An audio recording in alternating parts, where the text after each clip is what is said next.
আল্লাহু আকবার বলে জানাজার নামাজ শুরু করবে। পিছে তার 12 জন মুরিদ, দুইটা ছোট্ট বাচ্চাও আছে সুলতান ইবনে আদেলের। আল্লাহু আকবার বলে জানাজার নামাজ শুরু করবে গো। এই মুহূর্তে জুনাইদ বাগদাদি বলেন, আমি তাকায় দেখি হঠাৎ করে একটা নুরানি হাত আমার পিঠের মধ্যে দিয়া কইতাছে, জুনাইদ রে, এর জানাজার নামাজ তুই পড়াইতে পারবি না, এর জানাজার নামাজ আমি পড়ামু। সুবহানাল্লাহ, হুজুর কোন সুবহানাল্লাহ। জুনাইদ বাগদাদি বলেন, আমি পিছনের দিকে তাকায় দেখি লম্বা দেহধারী একটা মানুষ আমারে ডাক দিয়া কো, জুনাইদ তুই জানাজার নামাজ পড়াবি না? আমি পড়াবো। কাফন ঠিক মতো করছস? কই হুজুর ঠিক মতো করছি। এবার লোকটা ডাক দিয়া কো, জুনাইদ এই কাফন দিয়া হইব না, এই যেন একটা ব্যাগ, এই যেন একটা থলি, এই থলির ভিতরে এর মাপ অনুযায়ী 3টা কাফনের কাপড় আমার আল্লাহ পাঠাইছে।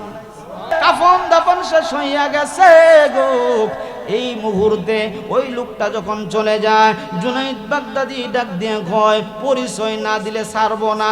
পিছনে কাফরের মধ্যে দৌড়ছে, আওয়াজ করে কোন আল্লাহু আকবার। আমার ভাইরা বন্ধুরা, এবার ডাক দিয়া কো, জুনাইদ আমার কাপড় চার, আমার কাপড় চাইরা দেখ, আমার পরিচয় বুঝি তুই জানতে চাস? কয় হ্যাঁ, আপনার পরিচয় কি? আমার পরিচয় হলো আমি হইলাম হযরতে খিজির আলাইহিস সালাতু ওয়াস সালাম। সুবহানাল্লাহ বলেন।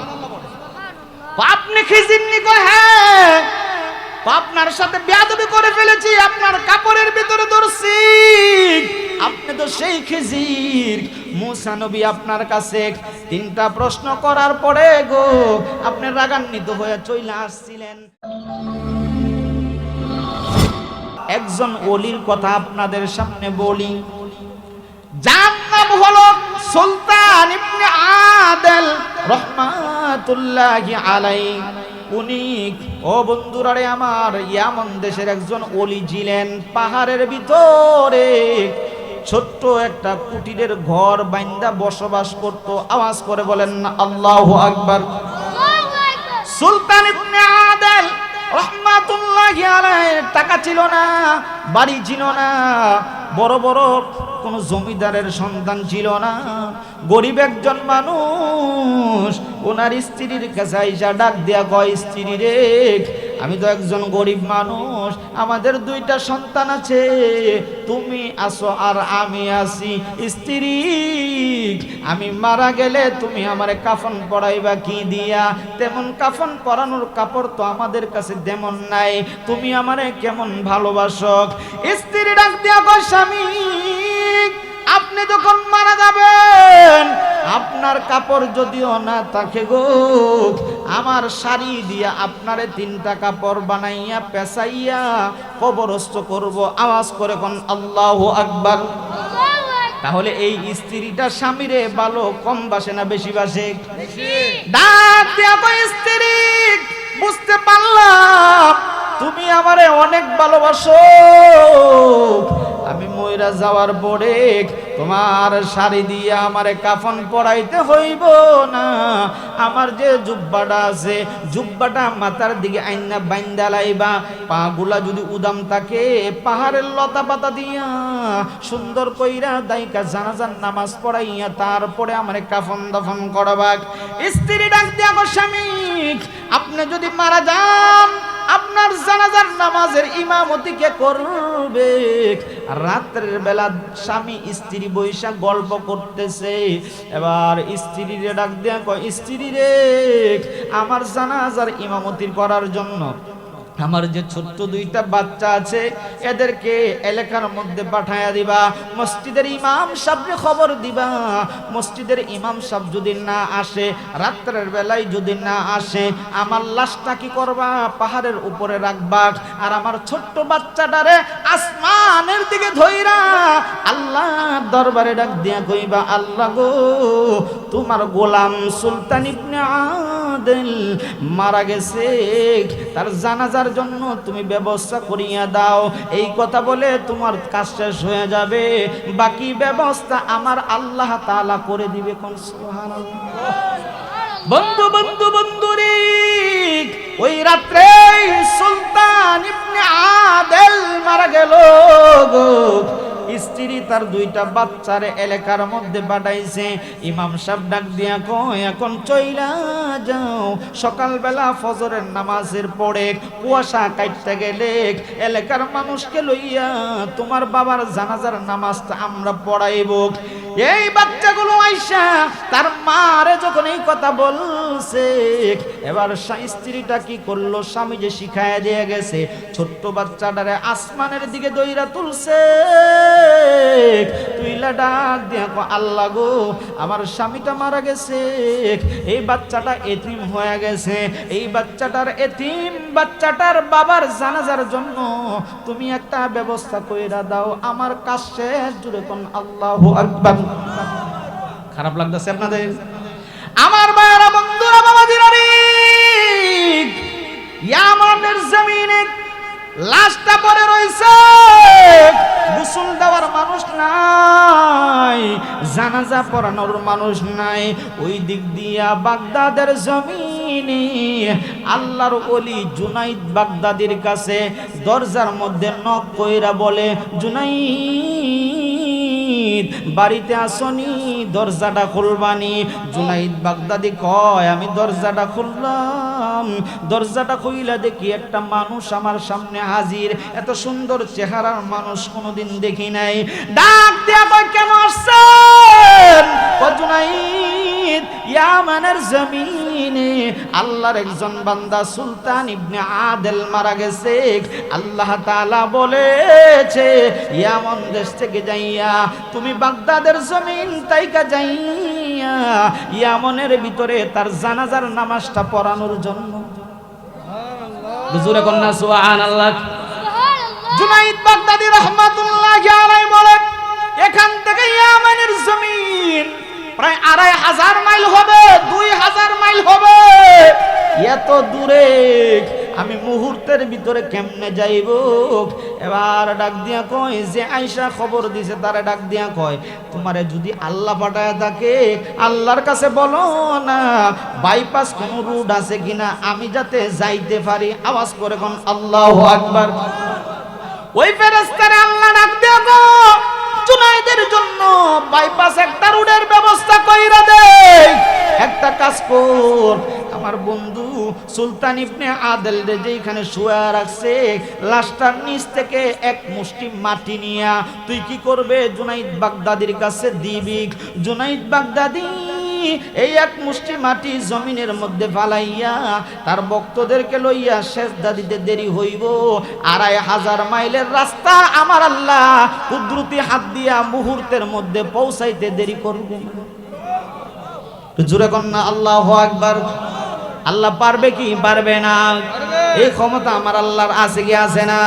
কাদের কুদরতু কামাল আনতা হাসবি আনতা রব্বি জুল জালাল তুহি কদের জলিলুল্লাহ জাহাদার বহর হালে তুহি মেরা নিগাহদার ইয়া ইলাহি मुझसे मुझको दूर कर ताकि देखो मुझ में तुझको एक नजर या इलाही तू मेरा माबूद है या इलाही तू मेरा माशूक है। आवाज करे करे बोला যাবে কি আল্লাহু আকবার। জুনাইদ বাগদাদি রাহমাতুল্লাহি আলাইহি উনার 12 জন মুরিদ এবং উনি মিল্লা জমিনের মধ্যে মাটিটা ফালাইছে, মাটির মধ্যে সেজদা দিতে দেরি হইছে। জুনাইদ বাগদাদি রাহমাতুল্লাহি আলাইহি বলেন, আমি জমিনের মধ্যে সেজদা দিছি রে, সেজদা থেকে মাথা উঠাইয়া দেখি আমি বাগদাদ থেকে ইয়ামানের পাহাড়ের ভিতরে সুলতান ইবনে আদেলের লাশের কাছে হাজির হয়ে গেছি। সুবহানাল্লাহ। একটু জোরে বলেন আল্লাহু আকবার। জুনাইদ বাগদাদি বলে, সুলতান ইবনে আদেলের স্ত্রীকে বলে, মা টেনশন নাই, জানাজার নামাজ আমি পড়াবো, কাফনের কাজ আমি করব, দাফনের কাজ আমি সম্পন্ন করব। আওয়াজ করে করে বলেন না আল্লাহু আকবার। আপনারা বলেন না একদিন আপনাকে আমাকে মরতে হবে কি হবে না? এ দুনিয়া ছেড়ে চলে যাব একদিন, মায়ারি বাঁধন ভেঙে যাবে একদিন, আসব না আমি আর এ ভুবনে কোনদিন, আসব না আমি আর এ ভুবনে কোনদিন, দুনিয়া ছেড়ে চলে যাব একদিন, মায়ারি বাঁধন ভেঙে যাবে এক। এই যে বাড়ি গাড়ি ক্ষমতা সবই চলে যাব আমি, পরে রবে সবই, দুনিয়ার মায়া সব ভেঙে যাবে একদিন, দুনিয়ার মায়া সব ভেঙে যাবে একদিন, দুনিয়া ছেড়ে চলে যাব একদিন, মায়ারি বাঁধন ভেঙে যাবে একদিন। আওয়াজ করে করে বলেন আল্লাহু আকবার। আমার ভাইরা বন্ধুরা বাবাজিরা গো, জুনাইদ বাগদাদি ডাক দিয়ে আম্মা গো, আপনার চিন্তার কোনো কারণ নাই, টেনশনের কোনো কারণ নাই। সুলতান ইবনে আদেলের জানাজার নামাজ আমি পড়াবো, কাফনের কাপড়ের বুঝি শর্ট, পাগড়িটা খুইলা ডাক দিয়া কো আমার পাগড়ি দিয়া তোমরা কাফন পড়াও। অন্যান্য 12 জন মুরিদ ডাক দিয়া কো হুজুর আপনি একলা কাপড় দিবেন কেন, আমাদেরও পাগড়ি নিয়ে নেন।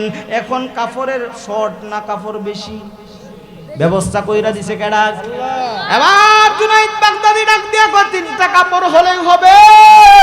সুন্দর কইরা গো লাস্টারে গোসল করাইয়া জানাজার নামাজের জন্য যখন উপস্থিত করছে, জুনাইদ বাগদাদি রহমাতুল্লাহি আলাইহি সামনে দাঁড়াইয়া আল্লাহু আকবার বলে জানাজার নামাজ শুরু করবে। পিছে তার 12 জন মুরিদ, 2টা ছোট্ট বাচ্চাও আছে সুলতান ইবনে আদেলের। আল্লাহু আকবার বলে জানাজার নামাজ শুরু করবে গো। এই মুহূর্তে জুনাইদ বাগদাদি বলেন আমি তাকায় দেখি হঠাৎ করে একটা নুরানি হাত আমার পিঠের মধ্যে দিয়া কইতাছে জুনাইদ রে, এর জানাজার নামাজ তুই পড়াইতে পারবি না, এর জানাজার নামাজ আমি পড়ামু। সুবহানাল্লাহ, জোরে কোন সুবহানাল্লাহ। জুনাইদ বাগদাদি বলেন আমি পিছনের দিকে তাকায় দেখি লম্বা দেহধারী একটা মানুষ আমারে ডাক দিয়া কো জুনাইদ তুই জানাজার নামাজ পড়াবি না? আমি পড়াবো। কাফন ঠিক মতো করছস নি? কই হুজুর ঠিক মতো করছি।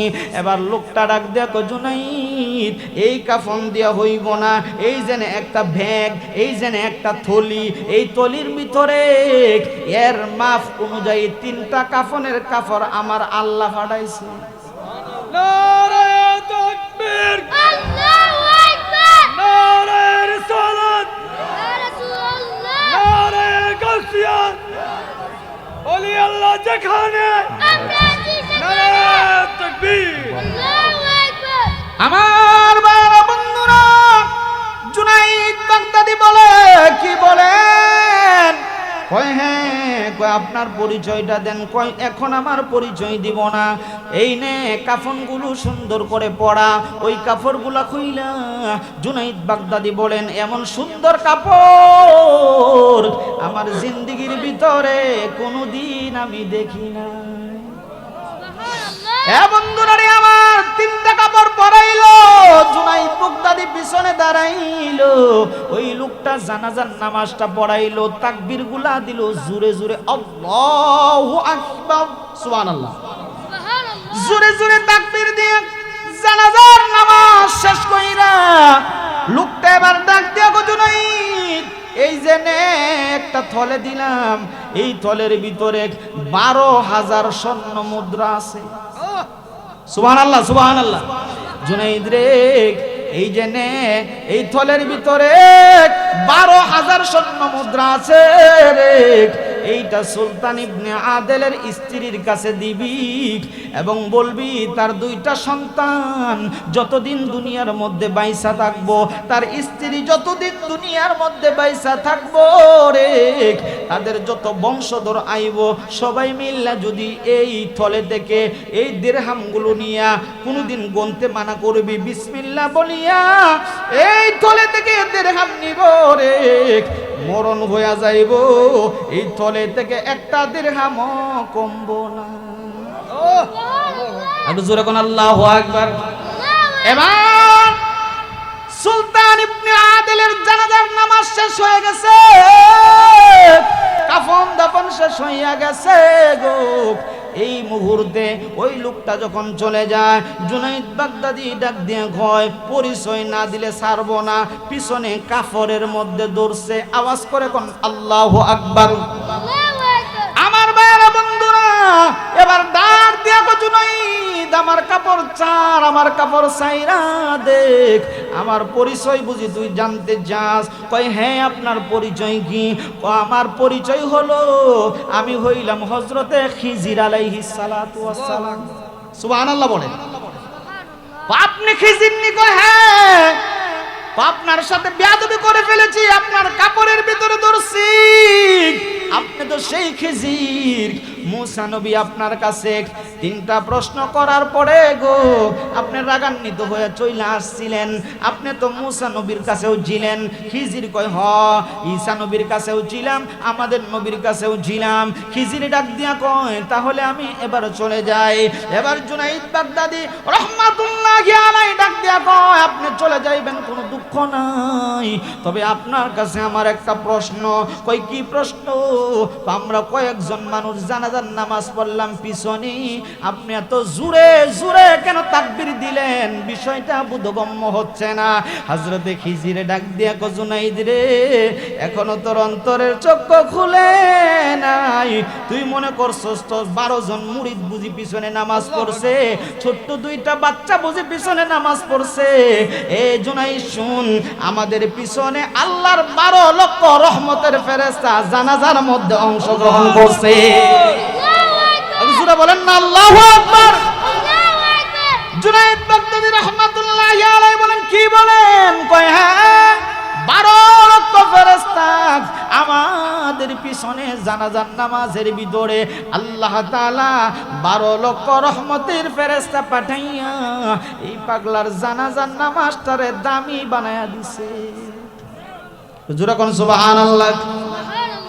হযরতে খিজির চলে গেলেন। এবার জুনাইদ বাগদাদি রাহমাতুল্লাহি আলাইহি ওই সুলতান ইবনে আদেলের স্ত্রীর কাছে গিয়া ডাক দিয়া কয় আম্মা গো, আপনার কাছে আমার কয়েকটা প্রশ্ন, জবাব দিবেননি? জবাব দিবেননি? কয় কি? কয় তোমার পরিচয় কি? ডাক দিয়া কয় আমার নাম জুনাইদ বাগদাদি। মহিলাটা ডাক দিয়া কয় জুনাইদ রে, আমার স্বামীটা আমার সাথে কত গল্প করতো তোমার ব্যাপারে, জুনাইদ বাগদাদির ব্যাপারে, জুন্নুন মিসরির ব্যাপারে, আল্লাহর ওলি খাজা গরিবে নেওয়াজের ব্যাপারে, বড় পীর গাউসে পাক আব্দুল কাদের জিলানী রাদিয়াল্লাহু তাআলা আনহুর ব্যাপারে আমার সাথে কতই না গল্প গুজব করতো। আজকে তুমি জুনাইদ বুঝি এখানে হাজির হয়ে গেছো, আমার জামাইয়ের কপালটা অনেক ভালো। আওয়াজ করে কোন আল্লাহু আকবার। জুনাইদ বাগদাদি ডাক দিয়া কয় আম্মা, আমি আপনার কাছে কয়েকটা প্রশ্ন করব, সঠিকভাবে জবাব দিবেন। কয় কি প্রশ্ন? ডাক দিয়া কয় আম্মা গো,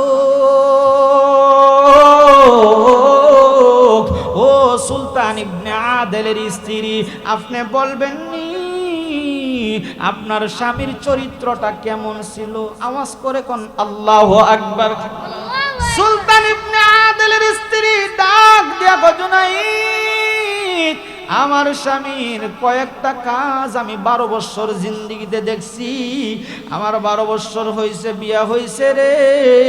আমার স্বামীর প্রধান কাজ ছিল 12 বছরের ভিতরে আমি কোনোদিন দেখি নাই আমার স্বামী কোনোদিন নামাজ কাজা করতে দেখি নাই। একটু জোরে কন্যা সুবহানাল্লাহ। আমার স্বামীর 1 নাম্বার কাজ ছিল যখন ওই নামাজের সময় হইতো আমার স্বামী দুনিয়ার সব কাজটা ফালাইয়া নামাজের মধ্যে দাঁড়ায়া যাইতো। তাহলে নামাজের দরকার আছে কি আছে না? ওলি আল্লাহ হইলে নামাজ লাগবো কি লাগবো না? যে ফির নামাজ পড়ে না এটা কি ফির না জিদ? এটা কি ফির না বন্ড? জোরে কোন ফির না বন্ড?